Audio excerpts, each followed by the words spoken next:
మన ఛానల్లో డిఫరెంట్ గణేష్ మండపాలను చూపించాను. కానీ హైదరాబాద్లో ఎవ్వరికి తెలియని ఒక హిడెన్ జెమ్ ఉందని తెలుసా? ఇది ఒక కేవ్ స్టైల్లో సెట్ చేసిన గణేష్ మండపం. చింతల్ బస్తీ ఖైరతాబాద్ దగ్గర శ్రీ వినాయక యోజన సంఘం చేసిన ఈ మండపం అయితే నెక్స్ట్ లెవెల్ అని చెప్పుకోవాలి. నేనైతే కేవ్లో ఉన్నానేమో అన్నట్టు ఫీల్ అయ్యాను. గణేష్ చతుర్థి డివోషన్తో పాటు క్రియేటివిటీ కూడా ఉంటుందని వీళ్ళైతే ప్రూవ్ చేశారు. ఈసారి హైదరాబాద్లో చాలా మండపాలు ఉన్నా కూడా ఈ యూనిక్ కాన్సెప్ట్ అయితే డెఫినెట్గా చింతల్ బస్తీ ఏరియాకి హైలైట్ అని చెప్పుకోవాలి. శ్రీ వినాయక యోజన సంఘం ప్రతి సంవత్సరం ఒక స్పెషల్ థీమ్తో వస్తారు. కానీ ఈసారి ఈ కేవ్ స్టైల్ లుక్తో అందరినీ ఆకట్టుకున్నారు. మండపంలోకి వెళ్ళేటప్పుడు వాల్స్ అన్నీ ఒక కేవ్ స్టైల్లో కనిపిస్తాయి. లైటింగ్ కూడా కేవ్లో ఉండే విధంగా అరేంజ్ చేశారు. ఇదైతే స్పెషల్ అట్రాక్షన్ అని చెప్పుకోవాలి.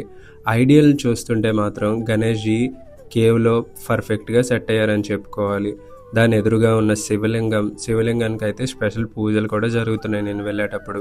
అలానే దీని ఆపోజిట్లో నందిని కూడా మీరు చూడొచ్చు. ఈ నంది కూడా పర్ఫెక్ట్గా సెట్ అయింది. మొత్తం నేనైతే ఒక టెంపుల్లో ఉన్నట్టు ఫీల్ అయ్యాను.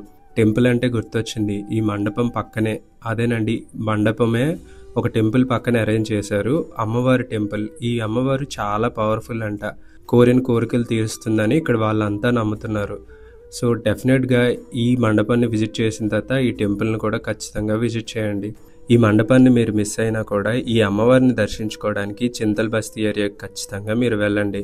ఎందుకంటే ఈ అమ్మవారు చాలా పవర్ఫుల్ అంట. కోరిన కోరికలు తీరుస్తారని ఇక్కడ నమ్ముతున్నారు జనాలంతా. సో మరి ఇంకా ఆలస్యం చేయకుండా చింతల్ బస్తీ ఏరియాలో ఉన్న ఈ అమ్మవారిని డెఫినెట్గా సందర్శించండి. ఈ కేవ్ స్టైల్ గణేష్ మండపం మీకు నచ్చినట్టయితే ఒక లైక్ చేయండి, మీ అభిప్రాయాన్ని కామెంట్ చేయండి, మీ ఫ్రెండ్స్ అండ్ ఫ్యామిలీ మెంబర్స్తో ఈ వీడియో తప్పకుండా షేర్ చేయండి. మరిన్ని ఇలాంటి వీడియోస్ కోసం ఛానల్ని సబ్స్క్రైబ్ చేసుకోండి.